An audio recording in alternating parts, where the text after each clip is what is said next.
অন্য ধর্মের প্রতি সব সময় ইসলাম সহনশীল, টলারেন্স। যদি আপনি দেখতে চান ইসলামের নবী বিশ্ব নবীর দিকে তাকান। আমরা তো সংখ্যালঘুদের রাইটস প্রোটেক্ট করার জন্য কত আইন বানাই, কত বৈঠক করি, কত সংবাদ সম্মেলন করি।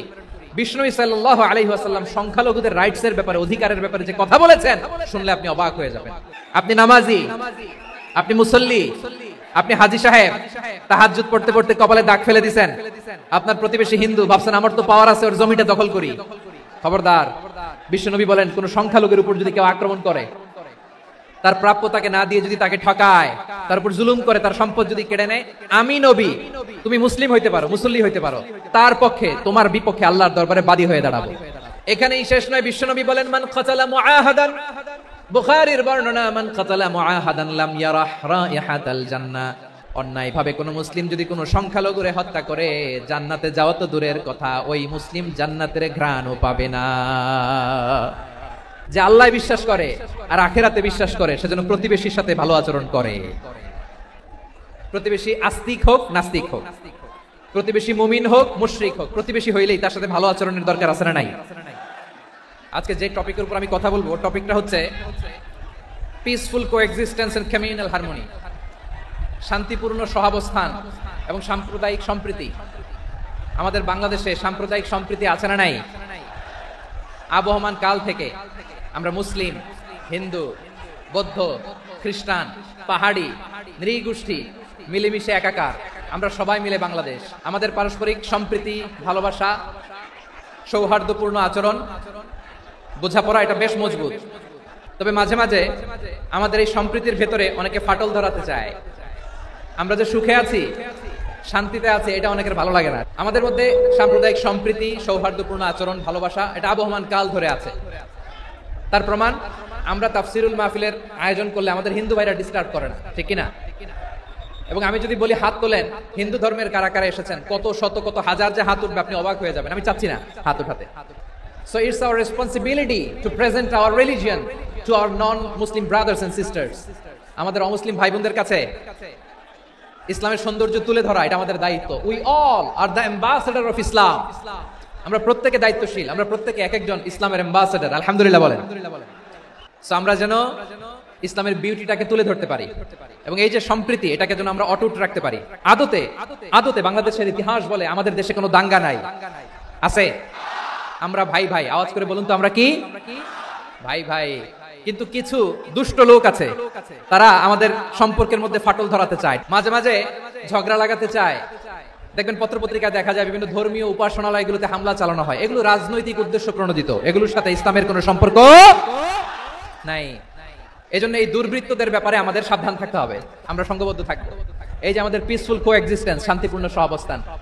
যেদিন হিন্দুদের পূজা অনুষ্ঠান, আমরা ওই দিন তাফসির মাহফিল করি না, ঠিক কিনা বলেন? যেদিন আমাদের তাফসিরুল কোরআনের প্রোগ্রাম, ওই দিন আমাদের হিন্দু ভাইরা ডিস্টার্ব করে না। সুবহানাল্লাহ। হিন্দুদের পূজা অনুষ্ঠানে আইন শৃঙ্খলা বাহিনীর পাশাপাশি মাদ্রাসার ছাত্ররা যে সেখানে পাহারা দেয়। গোটা পৃথিবীতে এই দৃষ্টান্ত আপনি পাবেন। মাদ্রাসার ছাত্ররা, তারা তো কোরআনের ধারক, তারা হাদিসের ধারক, তারা কেন মন্দির পাহারা দিবে? এই সম্প্রীতিকে ধরে রাখার জন্য, এই সৌহার্দ্যকে ধরে রাখার জন্য, আমাদের পারস্পরিক ভালোবাসাকে অটুট রাখার জন্য।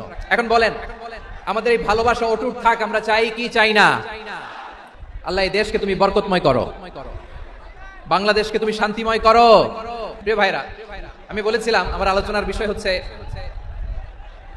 শান্তিপূর্ণ সহাবস্থান, সাম্প্রদায়িক সম্প্রীতি। আমরা দেখব ইসলাম আমাদেরকে কি কি দিক নির্দেশনা দেয়।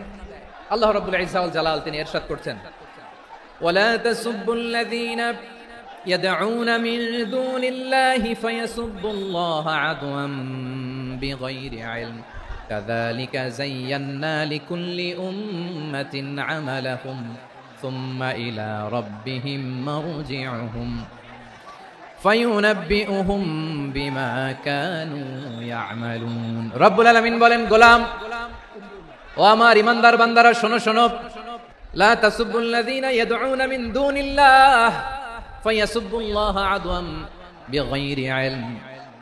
ও আমার বিশ্বাসী বান্দারা, যারা আল্লাহকে ব্যতি রেখে দেব দেবীর পূজা করে, তোমরা খবরদার তাদের গালি দিও না। যদি ওই দেবতাদেরকে গালি দাও, তাহলে ভুলবশত, শত্রুতাবশত তারা তোমাদের রব আল্লাহকে গালি দেবে, ঠিক না? তোমরা যদি তাদের দেবতাদের গালি দাও, ওরা রেগে তোমার আল্লাহরে গালি দিবে, তাহলে আল্লাহরে গালি খাওয়ানোর কারণ হয়ে গেলাম আমি। রব্বুল আলামিন বলেন, খবরদার দেবতাদেরকে গালি দিও না, তাহলে ওরা তোমার রব আল্লাহরে গালি দেবে। প্রতিটি জাতির জন্য তাদের কাজকে আমি আল্লাহ সুশোভিত করে রেখেছি, তারা সবাই একদিন আমার কাছেই ফিরে আসবে, এরপর আমি রব্বুল আলামিন তাদের আমলনামা তাদেরকে জানিয়ে দেব। সুবহানাল্লাহ পড়ে। তাহলে প্রিয় ভাইরা, ইসলাম আমাদেরকে শিখায়, সূরাতুল আনআমের 108 নম্বর আয়াত থেকে আমরা বুঝলাম কোন ধর্মকে ছোট করা যাবে না। অন্য ধর্মকে ছোট করা মানে ইসলামকে ছোট করা। আর অন্য ধর্মের দেবতাকে যদি আপনি গালি দেন, ওরা ইসলাম থেকে দূরে সরে যাবে। যাও ইসলামের প্রতি আকৃষ্ট হয়েছিল আর কোনোদিন ইসলামের ধারে কাছে আসবে না। আওয়াজ করে বলেন ঠিক কিনা? এজন্য কখনো কোনোদিন অন্য ধর্মের দেবতাদেরকে গালি দেওয়া যাবে না। অন্য ধর্মের কোন দেবতাদেরকে আমরা গালি দিব না, গালি দিব না, বরং ইসলামের beauty, the beauty of Islam, ইসলামের সৌন্দর্যকে আমরা তুলে ধরব। আমরা যদি বিশ্বনবী সাল্লাল্লাহু আলাইহি ওয়াসাল্লামের জীবনের দিকে তাকাই, তাহলে আমি দেখব বিষ্ণু ইসা ইসলাম মক্কাতে কিংবা মদিনাতে অন্য ধর্মের লোকদের সাথে খুব পিসফুলি লাইফ লিড করেছেন। হোক মুশরিক, হোক খ্রিস্টান, হোক ইহুদি, বিশ্বনবী সবার সাথে মিলেমিশে ছিলেন। আলহামদুলিল্লাহ বলেন। ইসলাম হচ্ছে পিসফুল রিলিজিয়ান। অন্য ধর্মের প্রতি সহনশীলতার সবক ইসলাম আমাদেরকে দেয়। কিন্তু প্রতিটি মুসলিমের এটা মনে রাখতে হবে, আল্লাহর কাছে পছন্দনীয় গ্রহণযোগ্য ধর্ম, জীবনাদর্শ একটি, সেটা হচ্ছে ইসলাম। এজন্য রব্বুল আলামিন বলেন, ইন্নাদ-দীনা ইনদাল্লাহিল ইসলাম, আল্লাহর কাছে মনোনীত গ্রহণযোগ্য অ্যাকসেপ্টেড ধর্ম মতাদর্শ একটা, সেটা হলো ইসলাম। ইসলাম ছাড়া অন্য কোন ধর্ম যদি কেউ তালাশ করে, তার ওই ধর্ম আল্লাহ গ্রহণ করবে না। ওমাই ইয়াবতাগি গায়রাল ইসলামি দীনান ফালাই ইউকবালা মিন ওয়া হুয়া ফিল আখিরাতি মিনাল খাসিরিন। Whoever seek anything except Islam, that won't be accepted from him, and he will be loser in the day of judgment. কিয়ামতের দিন ইসলাম ছাড়া কেউ যদি অন্য কোনো ধর্ম তালাশ করেছে দুনিয়াতে, তার এই মতাদর্শ গ্রহণ করা হবে না, and he will be loser, ক্ষতিগ্রস্ত, হাই কোম্পানির ম্যানেজার। ওর আমও শেষ, সালাহও শেষ। প্রত্যেক নামাজ শেষে আমরা আল্লাহরে বলি, আল্লাহ রাদিতু বিল্লাহি রাব্বা ওয়া বিল ইসলামি দীনা ওয়া বি মুহাম্মাদিন নাবিয়্যান ওয়া রাসূলা। ও আল্লাহ, তোমারে রব হিসেবে পেয়ে আমরা খুশি। ও আল্লাহ, ইসলামকে ধর্ম হিসেবে পেয়ে আমরা খুশি। বিশ্বনবীকে আমাদের রাসূল পেয়ে আমরা খুশি। ইসলাম ছাড়া অন্য কোনো ধর্ম আমরা গ্রহণ করব না। আল্লাহর কাছে অ্যাকসেপ্টেড রিলিজিয়ান একটা, সেটা ইসলাম। তো বিশ্বনবী সাল্লাল্লাহু আলাইহি ওয়াসাল্লাম মক্কাতে কিংবা মদিনাতে খুব পিসফুলি এক্সিস্ট করেছেন, যে কোনো ধর্মের সাথে মিলেমিশে চলেছেন। তার প্রমাণ আমরা যদি রাসূল সাল্লাল্লাহু আলাইহি ওয়াসাল্লামের বায়োগ্রাফির দিকে তাকাই, তাহলে দেখব তিনি মুশরিকদের সাথে পিস ট্রিটি করেছেন, শান্তি চুক্তি, পিস ট্রিটি, পিস এগ্রিমেন্ট। আপনারা হুদাইবিয়ার সন্ধির নাম শুনেছেন? 6ষ্ঠ হিজরিতে বিষ্ণু ইসা ইসলাম মুশরিকদের সাথে এই ট্রিটি করেছেন, চুক্তি। আমরা তো মুসলমান বসতে পারি না, আমরা দুই মুসলিম ভাই একসাথে বসে চা খেতে পারি না, গল্প করতে পারি না। বিষ্ণু ইসা ইসলাম মুশরিকদের সাথে ট্রিটি করেছেন, হুদাইবিয়ার সন্ধি। এই সন্ধির আগে মক্কা থেকে কেউ মদিনায় যেতে পারে না, মদিনা থেকে কেউ মক্কায় যেতে পারে না। কিন্তু এই সন্ধির পরে ট্রাফিক স্বাভাবিক হয়ে গেল। মক্কার লোকেরা মদিনায় আসতে পারে, মদিনার লোকেরা মক্কায় আসতে পারে। এটাকে বলে সুলহে হুদাইবিয়া, the peace agreement of Hudaibiya, শান্তি চুক্তি। আমরা পৃথিবীতে এখন অনেক শান্তি চুক্তির নাম শুনি, এগুলো সব the piece treaty of Hudaibiya থেকে কপি করা। আল্লাহু আকবার। মক্কার পার্ট গেল, পিস এগ্রিমেন্ট করলেন, শান্তি চুক্তি।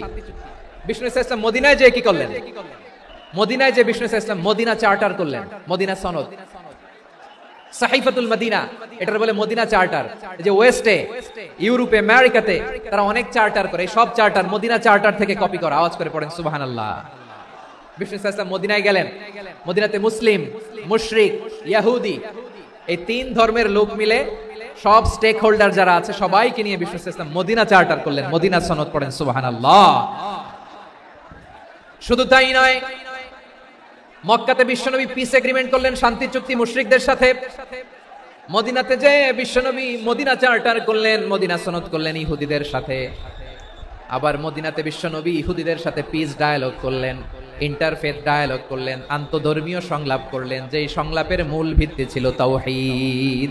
বিশ্বনবী ইহুদিদেরকে ডাকলেন, আহ্বান করলেন, কুল ইয়া আহলাল কিতাবি তাআলাউ ইলা কালিমাতিন সাওয়াইন বাইনানা ওয়া বাইনাকুম আল্লা না'বুদা ইল্লাল্লাহ ওয়া লা নুশরিকা বিহি শাইআন ওয়া লা ইয়াত্তাখিযা বা'দুনা বা'দান أربابا من دون الله فإن تولوا فقولوا اشهدوا বিআন্না মুসলিমুন। বিশ্বনবী মদিনার ইহুদিদের ডেকে বললেন, ও ইহুদিরা শোনো শোনো, আসো এমন একটা আদর্শের প্রশ্নে আমরা একত্রিত হই যে আদর্শের প্রচার তোমাদের নবীরাও করেছে, আমিও করি, যে আদর্শের কথা তোমাদের পবিত্র ধর্মগ্রন্থগুলোতে আছে, আমার কোরআনেও আছে, সেটা হলো তাওহীদ। আমরা এক আল্লাহ ছাড়া কারো ইবাদত করব না, আল্লাহর সাথে কাউরে শরীক করব না, আল্লাহ ছাড়া কাউরে রব মানব না। পড়েন সুবহানাল্লাহ। তাহলে আমার প্রিয় লালমনিরহাটের ভাইরা, মদিনাতে যেয়ে তিনি মদিনা চার্টার করলেন, মদিনা সনদ, পিস ডায়ালগ করলেন, শান্তির সংলাপ, ইন্টারফেথ ডায়ালগ করলেন, আন্তঃধর্মীয় সংলাপ যার ভিত্তি ছিল তাওহীদ। তাহলে অন্য ধর্মের প্রতি সব সময় ইসলাম সহনশীল, টলারেন্স। যদি আপনি দেখতে চান ইসলামের নবী বিশ্ব নবীর দিকে তাকান, ঠিক কিনা বলেন? আমরা তো সংখ্যালঘুদের রাইটস প্রোটেক্ট করার জন্য কত আইন বানাই, কত বৈঠক করি, কত সংবাদ সম্মেলন করি। বিশ্বনবী সাল্লাল্লাহু আলাইহি ওয়াসাল্লাম সংখ্যালঘুদের রাইটস এর ব্যাপারে, অধিকারের ব্যাপারে যে কথা বলেছেন, শুনলে আপনি অবাক হয়ে যাবেন।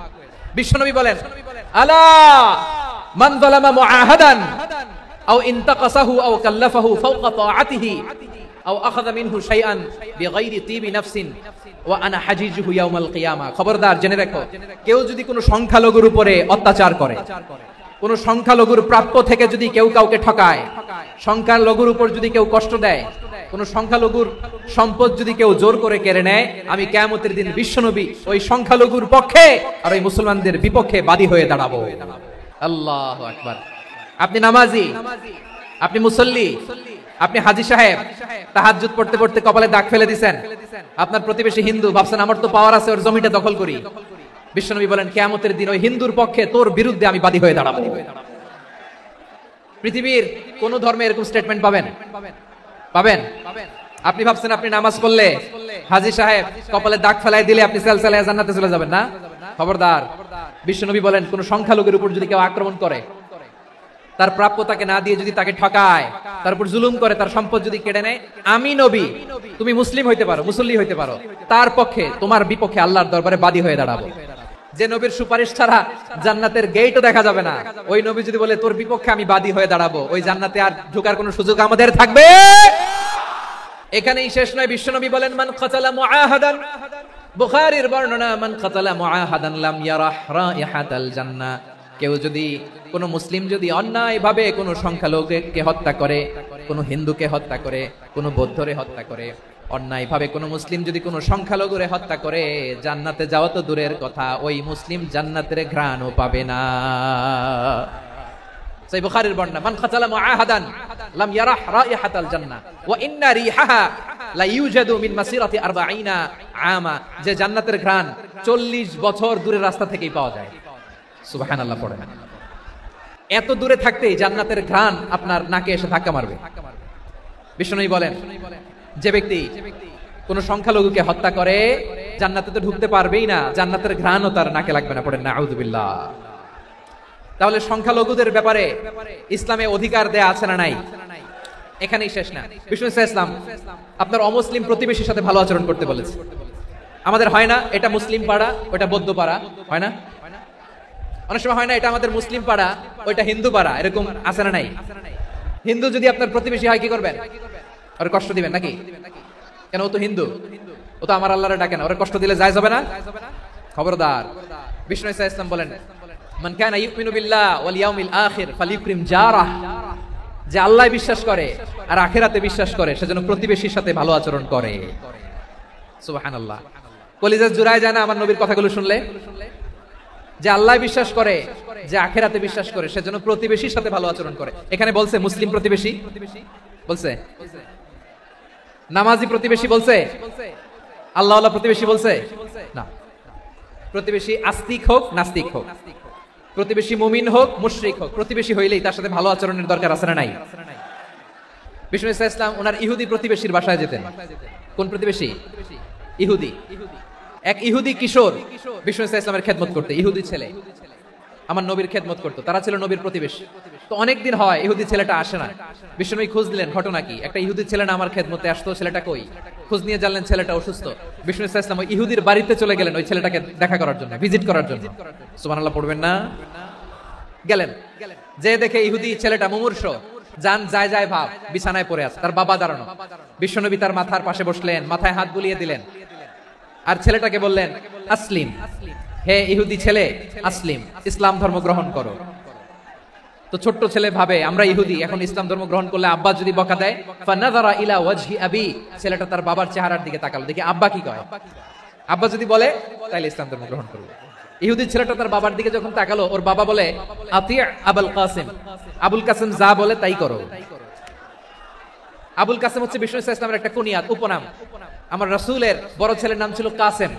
যেমন দেখবেন আমাদের এলাকায় কারো বড় ছেলের নাম যদি হয় আব্দুল্লাহ, এরা আব্দুল্লাহর বাপ বলে ডাকে। কারো বড় মেয়ের নাম যদি হয় ফাতেমা, এরা কি ডাকে? ফাতেমার বাপ বলে না? তো বিষ্ণু ইসলামের বড় ছেলের নাম ছিল কাসেম। ইহুদি বাবা বলল আতিয়া আবুল কাসেম, আবুল কাসেম যা বলে তাই শোনো, মানে মোহাম্মদ যা বলে তাই শোনো।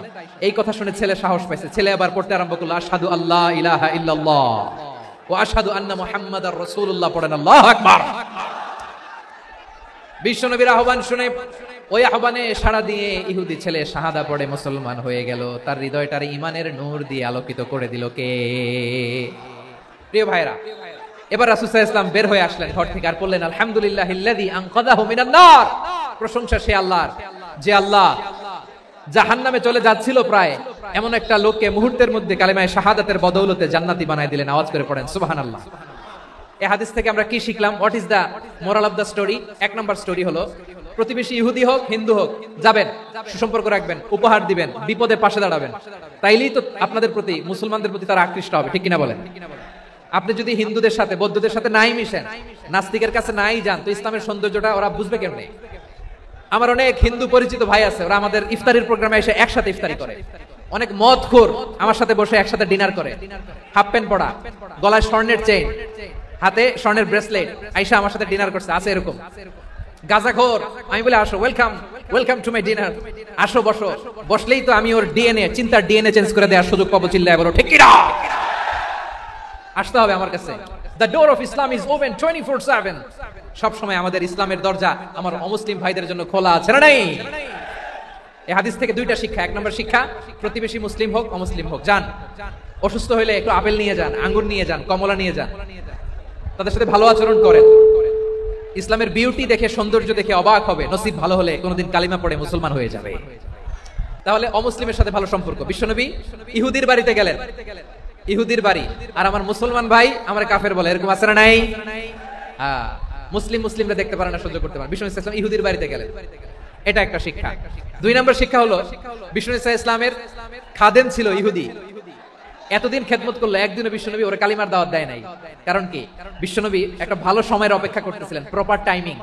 দাঈর কাজ হচ্ছে দাঈ ইলাল্লাহ, সে হচ্ছে সুযোগ সন্ধানী। দাঈ সুযোগ খোঁজে, কখন দাওয়া দিলে ব্যাটে বলে হবে, ঝোপ বুঝে কোপ মারে, ঠিক কিনা বলেন? বিষ্ণু ইসলাম ভালো সময়ের অপেক্ষা করতেছিলেন, দেখি ভালো সময় আসুক আসুক আসুক আসুক। আস্তে আস্তে এমন সময় আসছে, ছেলে এবার মুমূর্ষ। অসুস্থ ব্যক্তির হৃদয় অত্যন্ত নরম থাকে, হসপিটালে যখন কেউ যায় তার হৃদয়টা বড্ড নরম থাকে, মৃত্যুর ভয়ে তার অন্তরটা নরম থাকে, ঠিক কিনা বলেন? এই প্রপার টাইমিং এর অপেক্ষা করতেছিলেন, যখনই টাইমিং পেয়েছেন দাওয়াত দিলেন, পড়ো লা ইলাহা ইল্লাল্লাহ, সুবহানাল্লাহ পড়েন সবাই। তাহলে ইসলাম অমুসলিম প্রতিবেশীর সাথে ভালো আচরণ করতে বলে। ইসলাম অমুসলিম মাতা পিতার সাথে ভালো আচরণ করতে বলে। মাতা পিতা যদি অমুসলিম হয় তাহলে ফেলে দিতে পারবেন? অনেক হিন্দু ছেলে আমাদের হাতে শাহাদা পড়ে মুসলিম হয়, কিন্তু ওর মা মুসলমান হয় নাই, বাবাও হয় নাই, এরকম আছে না নাই? তো ও হয়েছে মুসলিম, মা বাপ হিন্দু, এখন মা বাপ কি বাদ? হ্যাঁ, মা বাপ বাদ দেয়া যাবে? যেই মা আপনার 9 মাস 8 মাস পেটে ধারণ করলো, আপনার মায়ের নার ছেঁড়া ধন, আপনি ওই মারে বাদ দিতে পারবেন? যে মায়ের বুকের তাজা দুধ খেয়ে আপনি আজকে বাড়ন্ত তাজা তরতাজা, ওই মারে বাদ দেয়া যাবে? মায়ের এক ধারে দুধের দাম, কাটিয়া গায়ের চাম, পাপুষ বানাইলে ঋণের শোধ হবে না, এমন দরদি ভাবে কেউ হবে না আমার মাগো। মায়ের এক ধারে দুধের দাম, কাটিয়া গায়ের চাম, পাপুষ বানাইলে ঋণের শোধ হবে না, এমন দরদি ভাবে কেউ হবে না আমার মাগো। মাকে তো বাদ দেওয়া যায় না। وقضى ربك ألا تعبدوا إلا إياه وبالوالدين إحسانا আল্লাহ বলে অবধারিত দুইটা ভার্ডিক্ট তোমাদের জন্য, এক আল্লাহর ইবাদত করবা আর মা বাবার প্রতি ইহসান করবা। আদেশটা কার? মা বাবার প্রতি ইহসান করতে হবে। আমার মা হিন্দু হোক ভালো আচরণ করতে হবে, বৌদ্ধ হোক ভালো আচরণ করতে হবে। আমার যে সমস্ত হিন্দু ভাইরা মুসলিম হয়েছে, তোমাদের মা বাবা এখনো মুসলমান হয় নাই, তাদের সাথে ভালো আচরণ করতে হবে। আপনাদের খেদমত নিজে করতে হবে অথবা খেদমতের ব্যবস্থা করাই দিতে হবে। মান্থলি যে খরচ লাগে এটা দিতে হবে। আরে তুমি এখন মুসলিম, তোমার মা বাবা হিন্দু, এখনই তো সুযোগ ইসলামের সৌন্দর্য দেখানো। এখন মা বাবা যদি দেখে আরে এটা হিন্দু থাকতে তো বদমাইশ ছিল, বেয়াদব ছিল, কি এমন ধর্ম সে গ্রহণ করলো যেটা গ্রহণের সাথে সাথে সে পাল্টে গেল, নসিব ভালো হইলে তারাও কালিমা পড়ে মুসলমান হয়ে যাবে। বিষ্ণু ইসা ইসলামের স্ত্রীর নাম ছিল আয়েশা রাদিয়াল্লাহু তাআলা আনহা, আবু বকর রাদিয়াল্লাহু তাআলা আনহুর মেয়ে। আবু বকর রাদিয়াল্লাহু তাআলা আনহুর আরেক মেয়ের নাম হচ্ছে আসমা। দুজনই আবু বকর রাদিয়াল্লাহু তাআলা আনহুর মেয়ে। আসমা আর আয়েশা দুজন বোন, এক মায়ের না, বাবা এক মা দুইজন। আয়েশা রাদিয়াল্লাহু তাআলা আনহার মায়ের নাম উম্মে রুমান আর আসমা রাদিয়াল্লাহু তাআলা আনহার মায়ের নাম কুতাইলা বিনতে আব্দুল উজ্জা। আবু বকর রাদিয়াল্লাহু তাআলা আনহু 4টা বিয়ে করেছিলেন। তো একই ঘটনা ঘটেছে এই ফ্যামিলিতে। আসমা ইসলাম ধর্ম গ্রহণ করে মুসলিমা, কিন্তু তার মা কুতাইলা মুশরিকা। তার মানে মেয়ে মুসলিম, মা অমুসলিম, ভেজাল আছে না নাই? কিন্তু কুতাইলা আর ধৈর্য ধারণ করতে পারে না। নার ছেড়া ধন, কলিজার টুকরা ধন, কলিজার টুকরা সন্তান আসমারে দেখতে বড্ড মন চায়। সাইয়েদনা আসমা রাদিয়াল্লাহু তাআলা আনহা মক্কা থেকে হিজরত করে মদিনায় চলে গেলেন। হুদাইবিয়ার পর যখন মক্কা মদিনার ট্রাফিক স্বাভাবিক হলো, মক্কার লোক মদিনায় যায়, মদিনার লোক মক্কায় আসে। কুতাইলা কলিজার টুকরা সন্তান আসমারে দেখার জন্য কিছু উপহার নিয়ে বিশাল মরু পথ পাড়ি দিয়ে মক্কা থেকে মদিনায় যায়। সুবহানাল্লাহ বলেন। এখন মা আসছে মেয়ের সাথে দেখা করতে, মেয়ে তো আর দেখা দেয় না। মেয়ে ভাবছে আমার মা তো মুশরিকা, অপবিত্রা, তার সাথে কি দেখা দেয়া যাবে?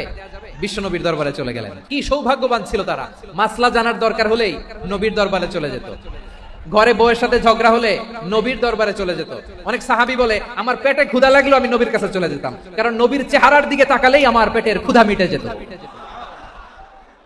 সাইয়েদনা আসমা রাদিয়াল্লাহু তাআলা আনহা বিশ্বনবীর কাছে চলে গেলেন, যে বললেন ইয়া রাসূলুল্লাহ ইয়া হাবিবাল্লাহ ইন্না উম্মি কাদিমাতুন ইলাইয়া ওয়া হিয়া রাগিবা। আমার মা মক্কা থেকে অনেক দূর মরুর পথ পাড়ি দিয়ে উপহার সামগ্রী নিয়ে মদিনায় আমার সাথে দেখা করতে এসেছে গো নবী। আমার জানতে বড্ড ইচ্ছে হয় আমি আমার মুশরিকা দেখা করতে পারবো কিনা। আফা আসিলুহা, আগে যেমনি আমি আমার মায়ের সাথে ভালো আচরণ করতাম, যেমনি আমি আমার মায়ের সাথে সদাচরণ করতাম গো নবী, এখন আমি মুসলিমা, মা মুশরিকা, এখনো কি আগের মতো সদাচরণ করতে পারবো নাকি? বিশ্বনবী বললেন নাম সিলিহা, হ্যাঁ রে আসমা, অবশ্যই অবশ্যই, আগে ঠিক যেমন তুমি তোমার মায়ের সাথে ভালো আচরণ করতে, এখনো তেমনি আগের মতো ভালো আচরণ করবা। কি ইসলাম আমরা পেয়েছি! কত ব্রড মাইন্ডেড আমাদের ইসলাম, কত ওপেন মাইন্ডেড ইসলাম, কত ওপেন আপ করতে পারে, চিন্তা করতে পারেন? বিষ্ণু বলেন হ্যাঁ অবশ্যই, নাম সুলিহা, আগে যেমনি ভালো আচরণ করছো আসমা, এখন ওইরকমই করো, পারলে আরো বাড়াই করো। তাহলে আমার যে হিন্দু ভাইয়েরা, হিন্দু বোনেরা, ইমানের দৌলতে আপনি ধন্য হয়েছেন, আপনার আম্মা আব্বা এখনো মুসলমান হয় নাই, তাদের জন্য দোয়া করেন আল্লাহ যেন তাদেরকেও ইমানের দৌলত দান করে। এখন বলেন ইসলাম কি ন্যারো মাইন্ডেড রিলিজিয়ান না ব্রড মাইন্ডেড? কতটা ব্রড মাইন্ডেড দেখেন। বিশ্বনবী সাল্লাল্লাহু আলাইহি সাল্লাম অমুসলিমরা যদি নবীকে উপহার দিত, ওই উপহারও বিশ্বনবী গ্রহণ করতেন। সুবহানাল্লাহ পড়েন। আপনার অমুসলিম বন্ধু যদি উপহার দেয় সেটাও আপনি নিতে পারবেন, যেটা নেওয়া জায়েজ। কিন্তু আপনার বন্ধু যদি আপনার মদের বোতল দেয়, নিতে পারবেন না? হালাল যে কোনো জিনিস নিতে পারবেন। বিশ্বনবী সাল্লাল্লাহু আলাইহি ওয়াসাল্লাম অমুসলিমদের দেয়া হাদিয়া গ্রহণ করতেন। কেমন নবী ছিলেন? আমার নবীরে চিনে নেন, আমার নবীর অ্যাটিটিউড জেনে নেন। বিষ্ণু ইসলাম যখন কোন জনপদে যেতেন, 3টা অপশন নিয়ে যেতেন। 1 নম্বর অপশন আসলিম তাসলাম। নতুন এলাকায় গেলে বলতেন আসলিম তাসলাম, ইসলাম ধর্ম গ্রহণ করো, শান্তিতে থাকবা, আমার ভাই হয়ে যাবা, আমরা ভাই ভাই, ইসলাম মানো, আমরা ভাই ভাই। যদি বলে না ইসলাম মানবো না, ওকে, অপশন নাম্বার 2, মুসলিম হওয়ার দরকার নাই, লা ইকরাহা ফিদ্দিন, ইসলামে কোনো বাড়াবাড়ি নাই। খ্রিস্টান আছো থাকো, বৌদ্ধ আছো থাকো, ইহুদি থাকতে চাও থাকো, কিন্তু আমরা যেহেতু রিজিওনাল সুপার পাওয়ার, আমাদের আন্ডারে থাকো, ট্যাক্স দিয়া থাকো, এটা বলে জিজিয়া। আলেম যারা আছেন বুঝবেন এটা আরবিতে কি বলে, জিজিয়া। You pay us the tax, we will give you the security. তোমরা ট্যাক্স দিবা, আমরা সিকিউরিটি দিব, আমাদের আওতায় থাকবা, কেউ তোমাদেরকে আক্রমণ করতে পারবে না, আমরা নিরাপত্তা দিব। সুবহানাল্লাহ বলেন। ট্যাক্স দাও, আমরা সিকিউরিটি দিব না, এটাও মানি না। বিষ্ণু বলেন তাহলে তলোয়ার আমাদের আর তোমাদের মাঝে ফয়সালা করবে, মুসলিমও হবে না, ট্যাক্স দিবা, নিরাপত্তা দিব, আমরা সুপার পাওয়ার, আমাদের আন্ডারে থাকবে, এটাও না, তাহলে তোমাদেরকে তো আমরা বিশ্বাস করতে পারি না। কখন না কখন বিশ্বাসঘাতকতা করো, কার সাথে মিলে হাত মিলাও, তলোয়ার আমাদের মাঝে ফায়সালা করবে। তখন তিনি জেহাদের সশস্ত্র সংগ্রামের ঘোষণা দিতেন। সুবহানাল্লাহ পড়েন। দেখেন পশ্চিমারা জেহাদকে এইভাবে চিত্রায়িত করে না। ওরা জেহাদ বলতে বোঝায় তলোয়ার, হাত কাটো, গলা কাটো না। জেহাদ সশস্ত্র সংগ্রাম 3 নম্বরে। অধিকাংশ ক্ষেত্রেই বিশ্বনবীর সুন্দর আচরণ দেখে, আরে আমার নবীর যে নুরানি চেহারা, অনেকে তো কেবল সির্ফ চেহারাটা দেখে কালিমা পড়ে মুসলমান হয়ে গিয়েছে। যারা মুসলিম হয় নাই তারা তাদের ইসলামী বলবৎ ছিল, ট্যাক্স দিয়ে ইসলামের আন্ডারে ছিল। যারা এটাও মানে নাই ওইটাও মানে নাই, তাদের বিরুদ্ধে জেহাদ। বিষ্ণু ইসলাম 7ম হিজরিতে যখন খায়বার বিজয়ের পরে ইসলাম রিজিওনাল সুপার পাওয়ার হিসেবে আত্মপ্রকাশ করলো, বিশ্বনবী চিঠি লিখলেন অন্যান্য সুপার পাওয়ারের কাছে। রাষ্ট্রীয় চিঠি লেখে এক রাষ্ট্রপ্রধান আরেক রাষ্ট্রপ্রধানের কাছে। এই যে 24-এর ছাত্র নাগরিক অভ্যুত্থানে, এই অভ্যুত্থান যখন শুরু হয়, আমি তখন সাউথ আফ্রিকাতে একটা স্ট্যাটাস দিয়েছিলাম, কোটা নয় গোটা দেশ সংস্কার করা লাগবে। আমাদের ইউনাইটেড আরব আমিরাতের বাংলাদেশি ভাইরা তারা সেখানে রাস্তায় নেমে এসেছিল, জানেন? ওইখানে ডেমনস্ট্রেশন করা যায় না, সেখানকার সরকার তাদেরকে যাবজ্জীবন দিয়েছিল। তখন আমাদের এই যে প্রধান উপদেষ্টা ডক্টর মোহাম্মদ ইউনূস সরাসরি G2G বলে, এটারে G2G, government to government, G2G, উনি চিঠি লিখলেন যে তাদেরকে, ইউর হাইনেস, হে সম্মানিত আমির, আপনি আমার এই চিঠির কারণে আমার সম্মানে এই 53 জন বাংলাদেশিকে মাফ করে দেন। এই চিঠির বদৌলতে বেকসুর খালাস পেয়ে গিয়েছিল আমাদের ভাইরা। জানেন না এই ঘটনা আপনারা? তাহলে গভর্নমেন্ট টু গভর্নমেন্ট চিঠি দেওয়া হয়। 7ম হিজরিতে বিষ্ণু ইসলাম সব সুপার পাওয়ারের কাছে চিঠি দিলেন, রোমান সম্রাটের কাছে, পারস্য অধিপতির কাছে, মিশরের অধিপতির কাছে, সবার কাছে চিঠি লিখলেন। চিঠির ভাষা ছিল এরকম, মিন মুহাম্মাদিন রাসূলিল্লাহ ইলা মুকাওকিস আযীমিল কিবত, মুহাম্মদ রাসূলুল্লাহর পক্ষ থেকে মিশরের বাদশার কাছে, আসলিম তাসলাম, ইসলাম মানো শান্তিতে থাকবা, সালামুন আলা মান ইত্তাবা আল হুদা, শান্তি তার জন্য যে হেদায়েতের অনুসরণ করে। সুবহানাল্লাহ পড়েন। তো এই চিঠি অনেকে ভালোভাবে রিসিভ করেছে, অনেকে এই চিঠি পাওয়ার পরে নবীর কাছে আবার ইন রিটার্ন উপহার পাঠিয়েছে। মিশরের বাদশা মুকাওকিস তিনি বিশ্বনবীকে বিশাল এক উপহারের ডালি পাঠিয়েছেন। মিশরের বাদশা মুকাওকিস ছিলেন ধর্মে খ্রিস্টান। কি উপহার দিয়েছিল আমার নবীকে? 1000 স্বর্ণমুদ্রা। 2টা খ্রিস্টান দাসী, একজনের নাম মারিয়া বিনতে শামাউন আল কিবতিয়া, আরেকজনের নাম সিরিন বিনতে শামাউন আল কিবতিয়া। একজন খ্রিস্টান দাস 20 স্থান কাপড় জামা বানানোর জন্য, আমরা নবী যেন সেলাই করে জামা বানাতে পারে এজন্য 20 স্থান কাপড়। এরপরে একটা গাধা যেটার নাম ছিল উফাইর, আর একটা খচ্চর, এটার নাম ছিল দুলদুল। খচ্চর চিনেন? গাধা আর ঘোড়ার ক্রসিং এ যে প্রাণীটা দুনিয়াতে আসে ওটাকে খচ্চর বলে। তো এই যে সুপার পাওয়ার খ্রিস্টান বাদশার কাছে নবী চিঠি লিখলেন, ওই খ্রিস্টান বাদশা আমার নবীকে উপহার দিল। বিশ্বনবী এই উপহারগুলো সানন্দে গ্রহণ করেছে। তাহলে অমুসলিম কেউ যদি আপনাকে উপহার দেয়, হালাল উপহার হলে আপনি গ্রহণ করতে পারবেন। অনুরূপভাবে পারস্যের বাদশা, রোম সম্রাট বিশ্বনবীকে উপহার পাঠিয়েছেন, আমার নবী সবগুলো উপহার গিফট গ্রহণ করেছেন। আম্মা জান আয়েশার কাছে মাসালা জানতে চায় মেয়েরা, হে আম্মা জান, অগ্নি উপাসকেরা তাদের ঈদের দিন নওরোজের সময় আমাদেরকে পাখি দেয়, নেওয়া যাবে? উনি বললেন, ওরা জবাই করে দিলে নেওয়া যাবে না, কিন্তু ওরা যদি ফলমূল এরকম খাবার দেয় এগুলো নেওয়া যাবে। তার মানে অমুসলিমদের দেয়া উপহার এটা গ্রহণ করা যায়। শুধু তাই নয়, বিষ্ণু ঈসা ইসলাম অমুসলিমদের সাথে আর্থিক লেনদেনও করেছেন, ফিনান্সিয়াল ডিলিং করেছেন। অমুসলিমদের সাথে প্রয়োজনে আপনি ফিনান্সিয়াল ডিলিং করতে পারবেন। আমরা প্রায় দেখি বাজারের মিষ্টির দোকানগুলো আমার হিন্দু ভাইদের, তারপরে যে বারবার শপ, চুল কাটে যে নাপিত, অধিকাংশ নাপিতের দোকানে কারা? আমার হিন্দু ভাইরা। আপনি চুল কাটতে পারবেন কিনা? পারবেন। তার দোকান থেকে দই মিষ্টি কিনতে পারবেন কিনা? হ্যাঁ, আমার মুসলিম ভাইয়ের দোকান থাকলে ওইটার আমি বেশি প্রায়োরিটি দিব, ঠিক কিনা? কিন্তু যদি তাদের সার্ভিস নিতে চান, প্রোডাক্ট নিতে চান, পারবেন। তার দলিল সহিহ বুখারী, আম্মা জান আয়েশা রাদিয়াল্লাহু তাআলা আনহা বলেন, ইশতারা রাসূলুল্লাহ সাল্লাল্লাহু আলাইহি ওয়াসাল্লাম মিন ইয়াহুদিয়িন তুআমান ওয়া রাহানাহু দিরআহু মিন হাদিদ। রাসূল সাল্লাল্লাহু আলাইহি ওয়াসাল্লাম এক ইহুদির কাছ থেকে, কার কাছ থেকে? আমার নবী, প্যারা নবী এক ইহুদির কাছ থেকে জব কিনেছিল, জব, বার্লি, যেটা দিয়ে রুটি বানায়। ওই জবের দাম দেওয়া টাকা পয়সা নবীর কাছে ছিল না, ফলে নবী ওনার একটা পোশাককে মর্গেজ রেখেছিলেন, মর্গেজ, বন্ধক, যে এখন এটার দাম দিতে পারবো না, কয়েক কেজি বার্লি নিয়ে যাই আর বন্ধক হিসেবে আমার জামাটা রেখে গেলাম, যেদিন দাম দিব ওই দিন জামাটা ছুটাই নিয়ে যাবো। দিরআহু মিন হাদিদ, লোহার তৈরি বর্ম, মানে যুদ্ধের পোশাক, লোহা দিয়ে বানানো। বিষ্ণু বললেন, কয়েক কেজি জব দাও, টাকাটা পরে দিব, এখন টাকা নাই, বন্ধক হিসেবে, মর্গেজ হিসেবে আমার জামা রেখে গেলাম, যখন টাকা দিব জামা ছুটাই নিব। এ থেকে বোঝা গেল অমুসলিমদের সাথে ফিনান্সিয়াল ডিলিং করা যায়, অর্থনৈতিক লেনদেন করা যায়, কেনাবেচা করা যায়, প্রোডাক্ট কেনা যায়। এমনকি আমাদের মসজিদে নববীতে বারান্দায় আপনারা একটা অটোমেটিক ফ্লাইং আমব্রেলা দেখছেন? সূর্য যখন বাড়ে মসজিদে নববীর বারান্দায় ইয়ার্ডের মধ্যে অটোমেটিক্যালি কিছু আমব্রেলা আছে, সা করে খুলে যায়, আর সূর্যের তাপ লাগে না। আবার সন্ধ্যাবেলায় এই আমব্রেলা গুলো ওরা ক্লোজ করে ফেলে, দেখছেন? এই মসজিদে নববীকে সর্বোচ্চ উন্নত মানের কনস্ট্রাকশন ইনফ্রাস্ট্রাকচার ডেভেলপ করার জন্য কর্তৃপক্ষ কিছু অমুসলিম ইঞ্জিনিয়ারের ডিজাইনারের সহায়তা নিয়েছিল। সুবহানাল্লাহ বলেন। কোন দলিলের ভিত্তিতে? এই দলিলের ভিত্তিতে যে বিষ্ণু ইসা ইসলাম অমুসলিমদের সাথেও লেনদেন করেছেন। আওয়াজ করে বলতে হবে আল্লাহু আকবার।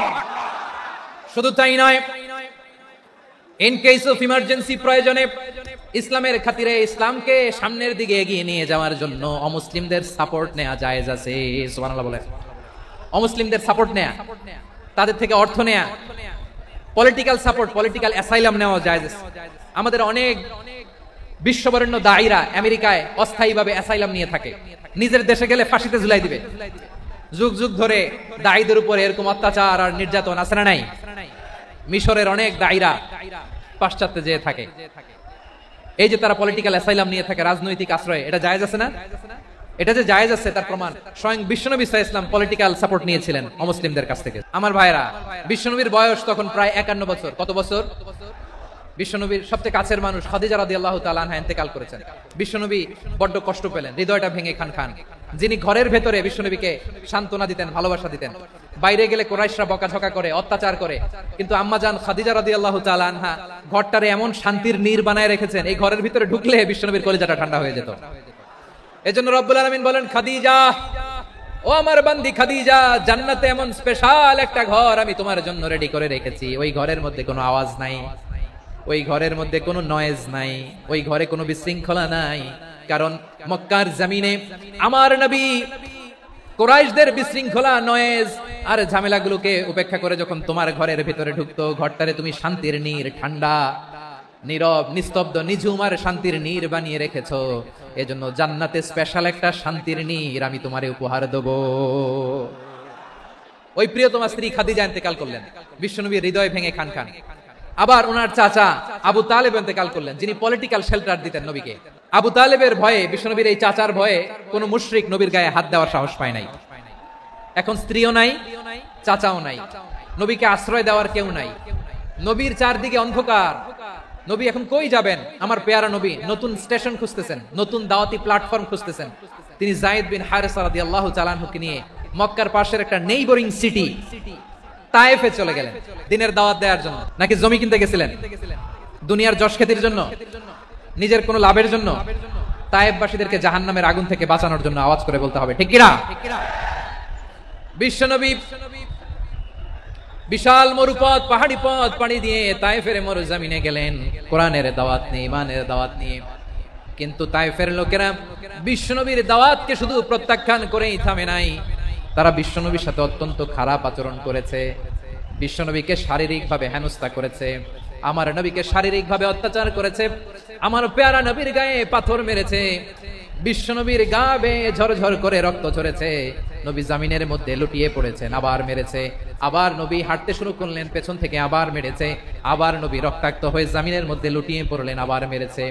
বিশ্বনবীর মতো এত সুশ্রী মানব, বিশ্বনবীর মতো এত শুভ্র মানব, বিশ্বনবীর মতো এমন চমৎকার দেহাবয়ব দিয়ে রব্বুল আলামিন কাউকে বানান নাই।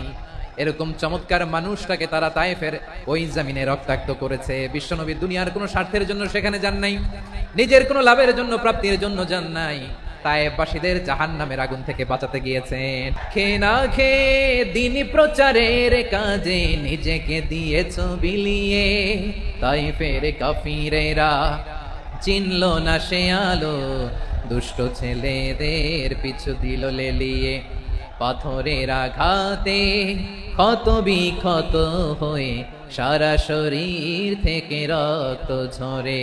হে রাসূল তোমাকে ভুলি আমি কেমন করে, হে রাসূল তোমাকে ভুলি আমি কেমন করে। পারেন না আপনারা? ধরুন আমার সাথে। হাজার ব্যথা বেদনার পরে ফিরে আসনি তুমি আপন ঘরে, দিনের আলো তুমি ছড়িয়ে দিতে চলে গেলে মদিনায় মক্কা ছেড়ে। হে রাসূল তোমাকে ভুলি আমি কেমন করে, হে রাসূল তোমাকে ভুলি আমি কেমন করে। প্রিয় ভাইরা, তায়েফের ছেলেরা নবীকে রক্তাক্ত করলো। আমার নবী কই যাবে? কই যাবে? মক্কায় জায়গা নাই, তায়েফে জায়গা নাই। তায়েফ থেকে ভারাক্রান্ত মন নিয়ে আমার নবী মক্কায় ফিরে আসলেন। বিশ্ব নবী মক্কায় ঢুকতে পারেন না। মক্কার মরুভূমির দিকে তাকিয়ে, উপত্যকার দিকে তাকিয়ে বিশ্বনবী ধা ধা করে কাঁদেন, ঝরঝর করে। নবীর চেহারা মোবারক থেকে চোখের পানিগুলো বেয়ে বেয়ে পড়ে। আমার জন্মস্থান, আমার শৈশব, কৈশোর, যৌবন কেটেছে এই মক্কায়। আমার এলাকায় আমি ঢুকতে পারি না। বিশ্বনবী মক্কার অনতি দূরে দাঁড়িয়ে জায়েদকে পাঠালেন, জায়েদ যাও দেখো কেউ আমাকে সাপোর্ট করার মতো আছে কিনা, যাও অমুকের কাছে যাও। জায়েদ গেলেন, তারাও প্রত্যাখ্যান করে ফিরিয়ে দেয়। বিশ্বনবী বললেন যাও অমুক লোকের কাছে যাও, তিনিও প্রত্যাখ্যান করে ফিরিয়ে দিলেন। কেউ বিশ্বনবীকে আশ্রয় দিতে রাজি হয় না। নিজ জন্মভূমিতে বিতাড়িত বিশ্বনবী, সর্বশেষ বিশ্বনবী বললেন যাও মুতঈম ইবনে আদির ঘরে যাও। মুতঈম ইবনে আদি মুশরিক, তার কাছে যাও। গেলেন, মুতঈম ইবনে আদি রাজি হয়ে গেল। দেখেন, অনেক বিপদের সময়ও আমি নিজে সাক্ষী, সামাজিক ভাবে, রাজনৈতিক ভাবে কত ঝঞ্ঝা, কত ষড়যন্ত্র, কত কনস্পাইরেসি পারি দিয়ে আমাদেরকে সামনে এগিয়ে যেতে হয়। এই শত্রুদের ভেতরেও একজনকে দাঁড় করিয়ে দেয় যে আল্লাহর কোরআনের জন্য রেডি হয়ে যায়। পড়েন সুবহানাল্লাহ। মুতঈম ইবনে আদি, আল্লাহ তার মনকে নরম করে দিলেন। মুতঈম বলে, মুহাম্মদ আমি তোমাকে আশ্রয় দিব। তার দুই ছেলেকে পাঠালেন, যাও খোলা তলোয়ার নিয়ে, স্কট দিয়ে, গার্ড অফ অনার দিয়ে মোহাম্মদকে মক্কায় ঢুকাও, আর বলো আমি আমান দেব। আমান কি দিব? আমান মানে সিকিউরিটি, নিরাপত্তা। সিকিউরিটি ছাড়া, আমান দেওয়া ছাড়া কেউ থাকতে পারতো না মক্কায়। দুই ছেলে বিষ্ণু ইসা ইসলামকে নিয়ে আসলো। নবী কাবার চারদিকে তাওয়াফ করলেন, নামাজ পড়লেন। আবু জাহেল, উতবা, শাইবা, ওয়ালিদ ইবনে মুগিরা সবাই দেখে, কেউ কিছু করতে পারে না। কারণ মুতঈম ইবনে আদি ঘোষণা দিয়েছেন আমি মুহাম্মদকে আমান দিয়েছি, মুহাম্মদের গায়ে যেন কেউ স্পর্শ না করে। আওয়াজ করে পড়েন সুবহানাল্লাহ। নবীর এই বিপদকালে মুহূর্তে মুতঈমের হৃদয়টারে নরম করে দিল কে? এই মুতঈম কি মুসলিম ছিল না মুশরিক? তাহলে মুশরিকের কাছ থেকে নবী পলিটিক্যাল অ্যাসাইলাম, আধুনিক রাষ্ট্রবিজ্ঞানের ভাষায় পলিটিক্যাল অ্যাসাইলাম যেটাকে বলে, রাজনৈতিক আশ্রয়। উনার আমান বা নিরাপত্তার এই ঘোষণায় তিনি মক্কায় ঢুকলেন। যতদিন নিরাপত্তা ছিলেন। মুতঈম যখন মারা গেল, বিষ্ণু ইসলাম হিজরত করে মদিনায় চলে গেলেন। সুবহানাল্লাহ। কিন্তু মুতঈম যে বিশ্বনবীর উপকার করছে এটা বিশ্বনবী ভুলে নাই। আমাদের অনেকে আছে উপকার করার পরে আর খেয়াল থাকে না, এরকম আছে না নাই? আমার নবী ভুলে নাই। বদরের প্রান্তরে 70 জন কাফেরকে যখন বন্দী করে বিশ্বনবীর সামনে হাঁটু গেড়ে দাঁড় করানো হলো, বসানো হলো, 70 জন কাফের। কয়জন? বিশ্বনবী তাদের দিকে তাকিয়ে বললেন, সহিহ বুখারীর বর্ণনা, লাউ কানাল মুতঈম ইবনে আদি হাইয়ান সুম্মা কাল্লামানি হাউলা ইন্নাতনা লা তারাকতুহুম লাহু।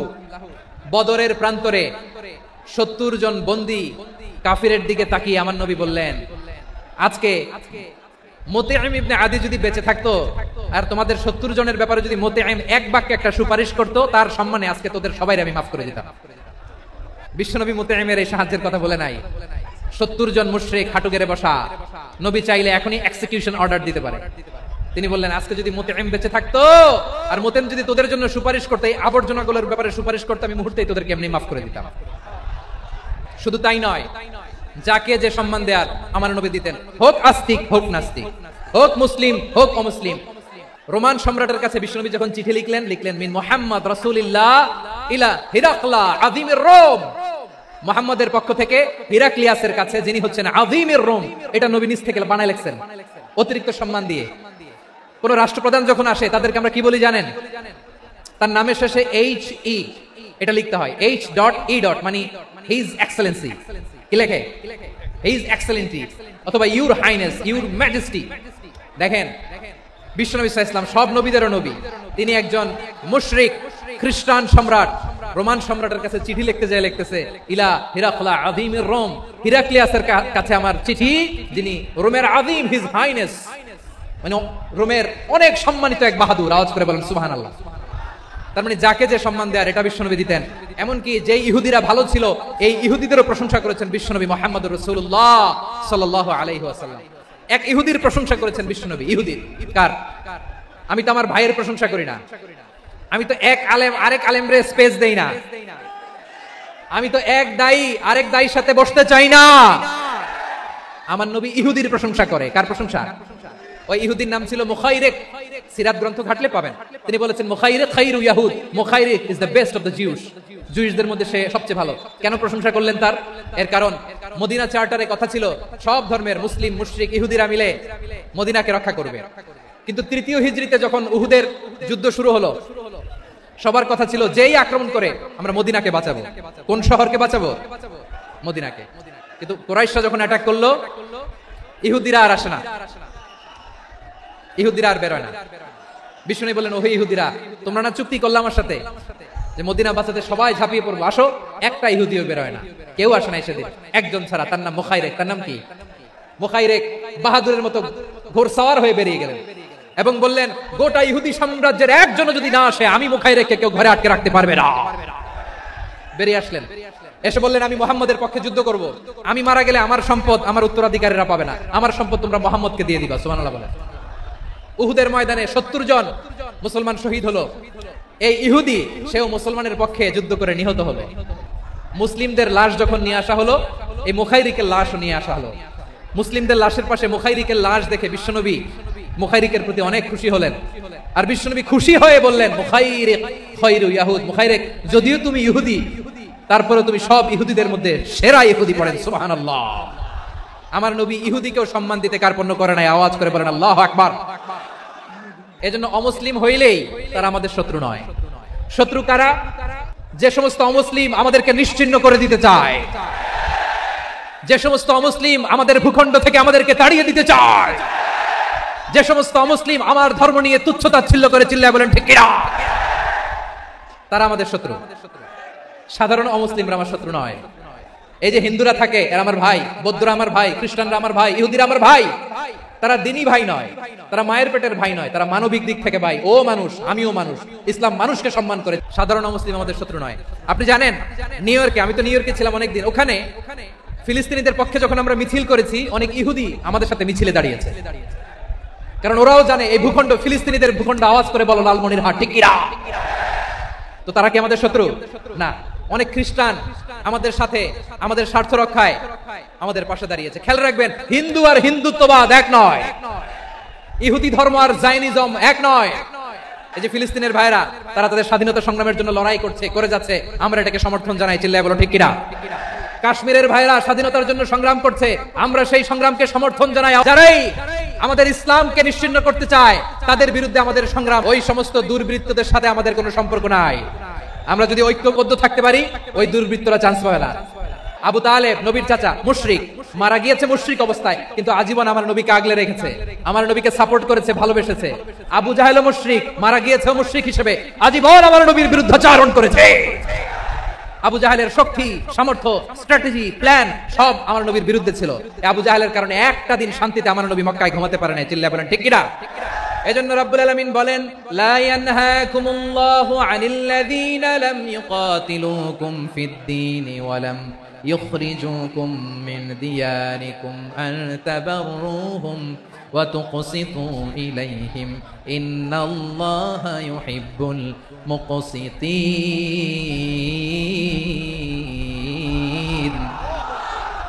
আল্লাহ বলে, গোলামেরা শোনো শোনো, যে সমস্ত অমুসলিম তোমাদের সাথে ধর্মযুদ্ধে লিপ্ত হয় না, তোমাদের বিরুদ্ধে যে সমস্ত অমুসলিম অস্ত্র ধরে না, যে সমস্ত মুসলিম তোমাদেরকে তোমাদের জন্মস্থান থেকে ভূখণ্ড থেকে তাড়িয়ে দেয় না, তাদের সাথে ভালো আচরণ করতে আমি আল্লাহ নিষেধ করি নাই। তাদের সাথে সদাচরণে কোনো নিষেধাজ্ঞা নাই, বরং তাদের সাথে সদাচরণ করো, এটাই আমি আল্লাহ চাই। তাহলে আমার যে অমুসলিমরা আমাদের সাথে শত্রুতা করে না, তুচ্ছতাচ্ছিল্য করে না, আমাদের ভূমি থেকে আমাদেরকে উচ্ছেদ করতে চায় না, আমাদের বিরুদ্ধে অস্ত্র ধরে না, ওই অমুসলিম ভাইদের সাথে আমাদের কোনো দ্বন্দ্ব আছে? কোনো বিরোধ আছে? বরং আছে ভালোবাসা। বরং আছে কি? এই ভালোবাসা দিয়ে আমরা বিশ্ব জয় করবো। রাজি আছো মুসলমান? আমাদের পুঁজি ভালোবাসা।